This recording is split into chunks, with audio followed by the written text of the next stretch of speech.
আপনি আপনার যদি তাতে মনে কষ্ট লেগে থাকে, আপনি আপনার জায়গা থেকে যা খুশি করতে পারেন। আব্দুল উজ্জার চাচা, তার মানে আব্দুল্লাহ চাচা বলছেন, তুমি কি জানো আমার বাড়িতে তোমার থাকা পড়া, আমার বাড়িতে তোমার খাওয়া দাওয়া, সব কিছু তোমার। আমার বাড়িতে এত কিছু, আমার বাড়িতে থেকে তোমার এই কালিমা পড়া যাবে না, নামাজ পড়া যাবে না, সব তোমাকে ফিরিয়ে দেওয়া লাগবে।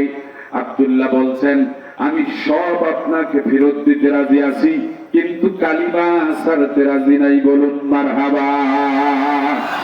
আমার ভাইয়েরা, আল্লাহ নবী বিশ্ব নবীর সাহাবী এবার আব্দুল্লাহ এবার চাচাকে ডাক দিয়ে এমন কথা বলার কারণে চাচা সঙ্গে সঙ্গে তার কাছ থেকে জমিন দিয়েছিল, জমিন ছিনিয়ে নিয়েছে, বাড়ি দিয়েছিল, বাড়ি ছিনিয়ে নিয়েছে, সমস্ত কিছু ছিনিয়ে নিয়ে